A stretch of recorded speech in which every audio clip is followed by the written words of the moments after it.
I stood in the lawyer's office, holding the will in trembling hands, and the words blurred together through my tears. Everything: the house where I grew up, the lake cabin where we spent every summer, the savings account Dad had promised would help me through retirement. It was all gone. Not to me. Not to his daughter, who had spent the last 5 years caring for him, driving him to doctor's appointments, sitting by his hospital bed. No, everything went to her, to Crystal, the woman who had been in his life for barely 2 years, the woman who was young enough to be his granddaughter. But to understand how I ended up here, staring at a document that erased me from my own father's life, I need to go back to where it all started. My father, William, was 78 when my mother died. They had been married for 52 years. I remember standing at her funeral, watching him cry for the first time in my life, and feeling terrified. Not just of losing Mom, but of what losing her would do to him. She had been his anchor, his companion, his entire world. What would he become without her? For the first year, he seemed to manage. I visited every week, sometimes twice. I was 53 then, recently retired from teaching, finally looking forward to travelling with my husband, Mark, and spending time with our grandchildren. But Dad needed me. So I adjusted. I brought him groceries, made sure he took his medications, cleaned the house that seemed too big and too empty without Mum's presence filling it. He talked about her constantly. Sometimes he would forget she was gone and set 2 plates at the table. I would find him standing in their bedroom, holding one of her cardigans, just breathing in the scent of her perfume that still lingered in the fabric. My heart broke for him, but I also felt grateful that he had loved her so deeply. That was the kind of love I wanted to believe in. Then, about 18 months after Mum passed, something changed. Dad started talking about a woman he had met at the senior centre. Her name was Crystal, and she volunteered there, leading an art therapy class. He mentioned her casually at first, just little comments about how nice she was, how she had helped him with a painting project, how she made him laugh. I felt relieved. Maybe this was good for him. Maybe having friends, getting out of the house, would help him heal. I remember the first time he showed me a photo of her on his phone.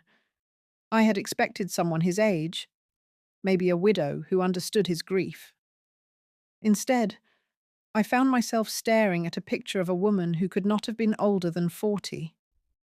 Blonde, heavily made up, wearing a tight dress that seemed more appropriate for a nightclub than a senior centre. She was standing very close to my father in the photo, her hand on his arm, smiling broadly at the camera. Something cold settled in my stomach, but I pushed it away. I told myself I was being judgmental. So what if she was younger? Maybe they were just friends. Dad deserved to have friends. But it was not friendship. Within 3 months, Crystal was at the house every time I visited. She would answer the door, not Dad.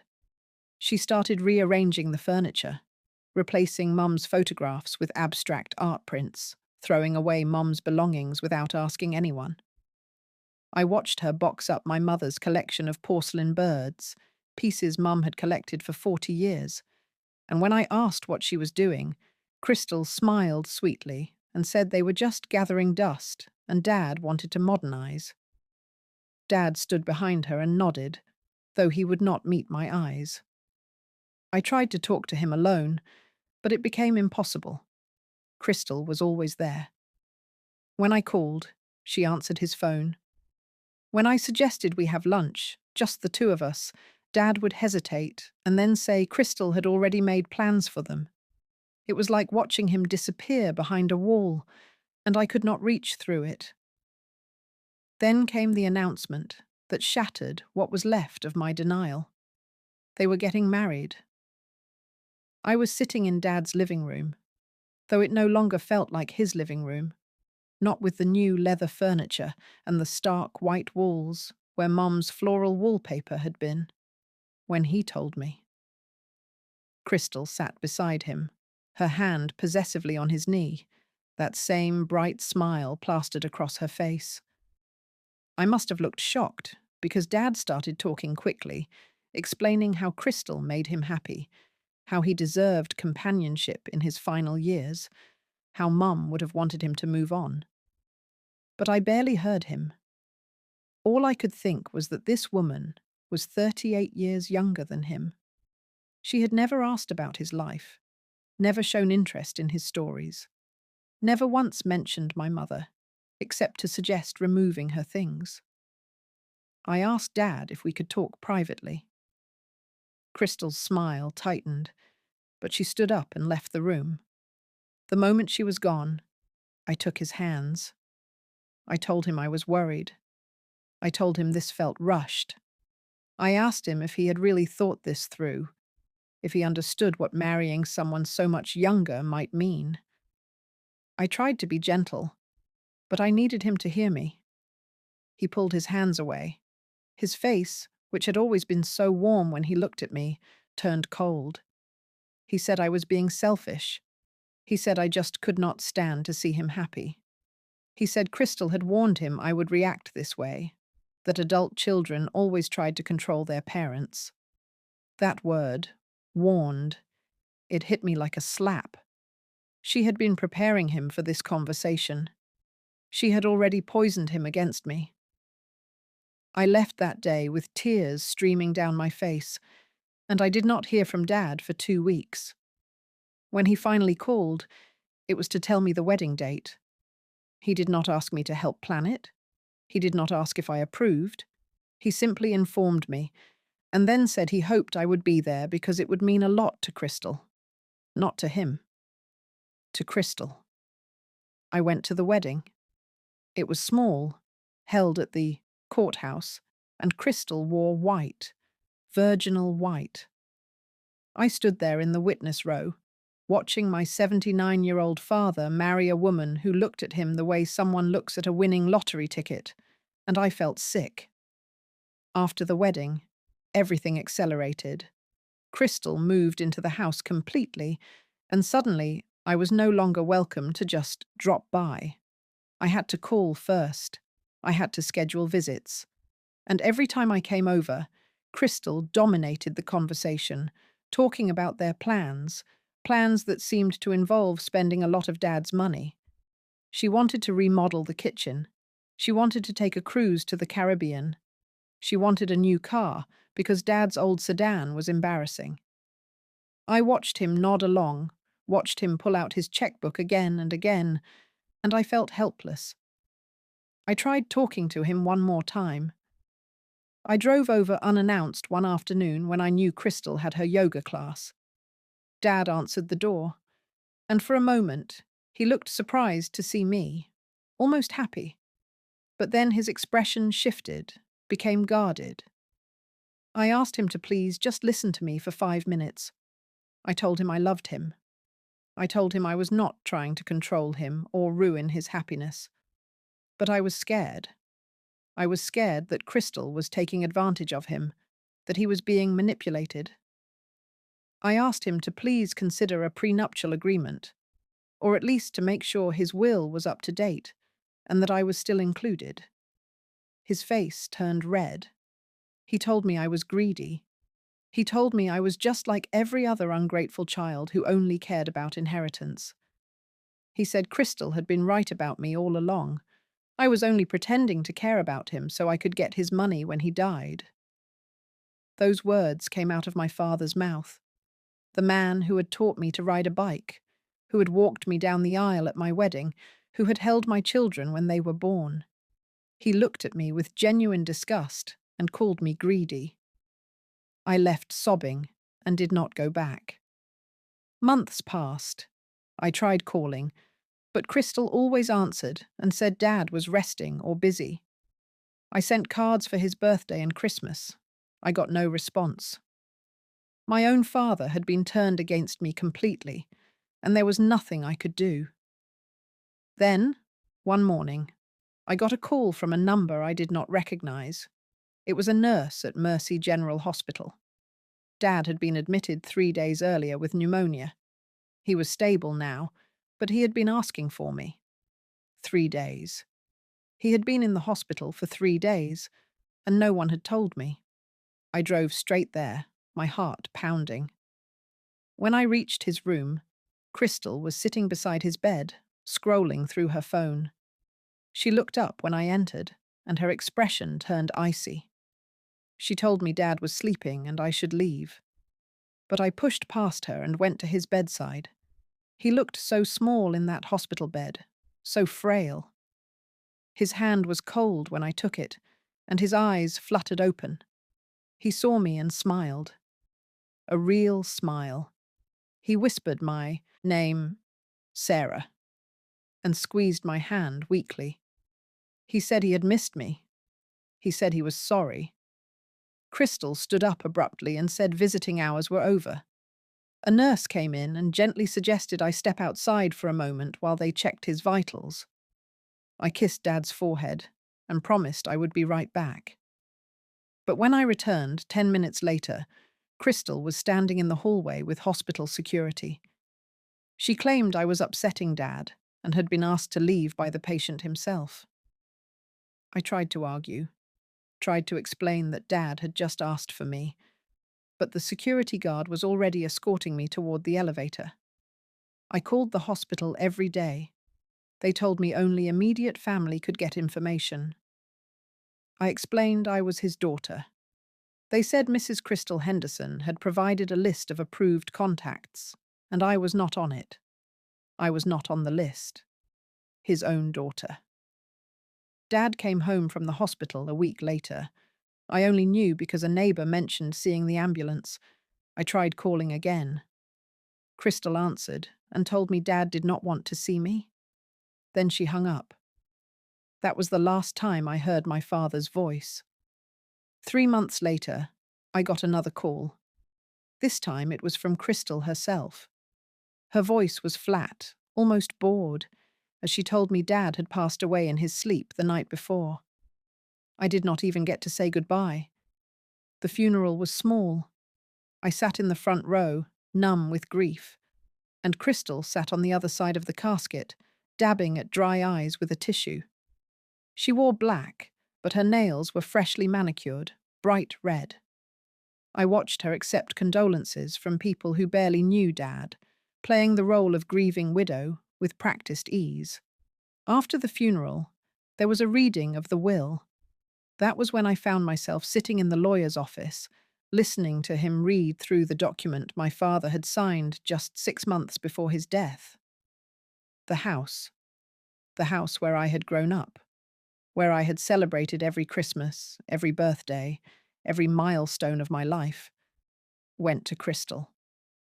The lake cabin, where Dad had taught me to fish and where I had taught my own children to swim, went to Crystal. The savings account, the retirement fund, the stocks, everything went to Crystal. There was one item left for me, a box of old photographs.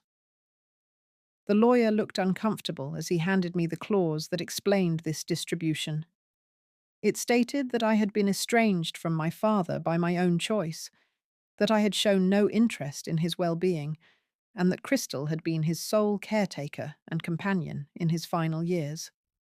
Therefore, she deserved everything. I sat there, reading those lies in my father's will, and something inside me broke. But then, slowly, it reformed into something harder, something determined. I hired my own lawyer, a good one. I explained everything. The rushed marriage, the isolation, the way Crystal had controlled access to Dad, the sudden change in the will just months before his death.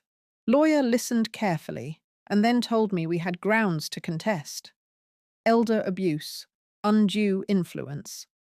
Those were the terms he used. He explained that when someone isolates an elderly person, controls their relationships, and benefits substantially from a last-minute change in estate planning, the law takes notice. We filed a challenge to the will. Crystal's lawyer responded with outrage, claiming I was a bitter, greedy daughter trying to steal from a grieving widow. But my lawyer was thorough. He subpoenaed bank records and found that in the 2 years Crystal had been in Dad's life, over $300,000 had been withdrawn from his accounts. Money spent on her car, her clothes, her trips, her shopping sprees. He subpoenaed the senior centre where they had supposedly met. The director remembered Crystal but said she had never volunteered there. She had attended exactly twice, both times in the span of a week. She had targeted the wealthy widowers, and the centre had actually asked her not to return. He found the lawyer who had drafted the new will, a strip mall attorney who specialised in quick documents, not Dad's longtime family lawyer.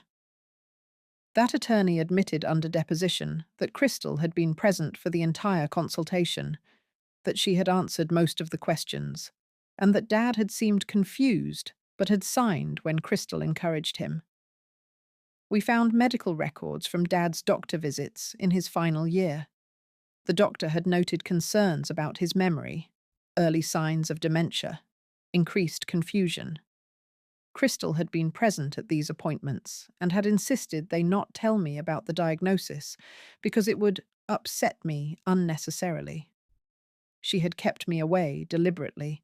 She had isolated him, confused him, manipulated him, all while draining his bank accounts and positioning herself to inherit everything. The case took 18 months. 18 months of depositions, court appearances, and watching Crystal play the victim in every proceeding. But slowly, the evidence mounted. The judge could see what had happened. Everyone could see it. When the ruling came down, I was sitting in that same courtroom, and I felt my mother's presence beside me. The judge ruled that the will had been executed under undue influence. Dad had not been mentally competent to make those decisions, and Crystal had deliberately isolated him and manipulated him for financial gain. The will was invalidated. The estate would be distributed according to Dad's previous will, the one he had made with Mom, the one that left everything to me.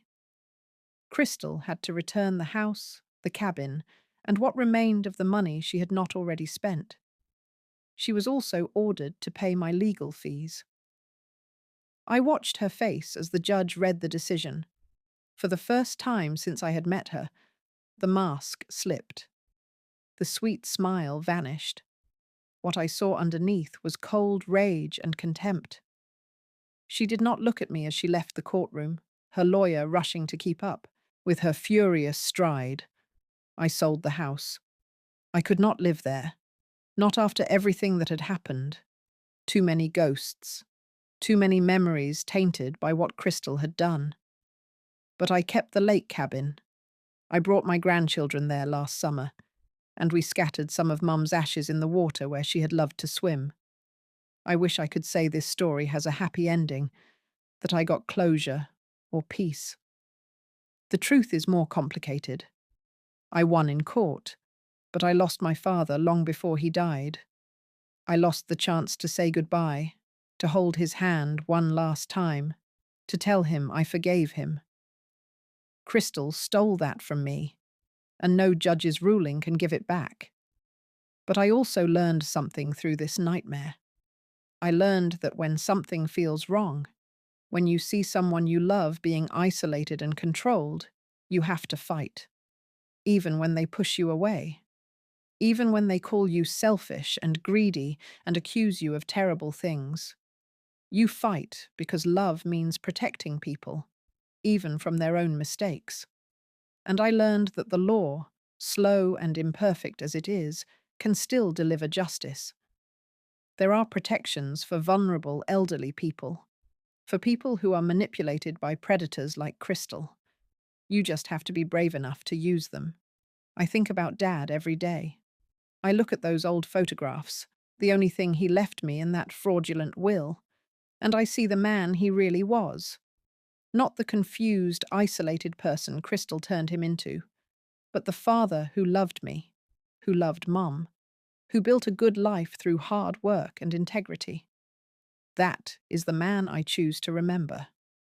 And that is the legacy I am protecting by telling this story. If you see this happening to someone you love, do not wait. Do not tell yourself it is not your place to interfere. Do not let shame or fear or politeness stop you from acting. Because predators like Crystal count on families staying silent. They count on children being too uncomfortable to challenge a parent's choices. They count on people looking the other way. Do not look away. Fight for the people you love, even when it is hard, especially when it is hard. That is what love really means.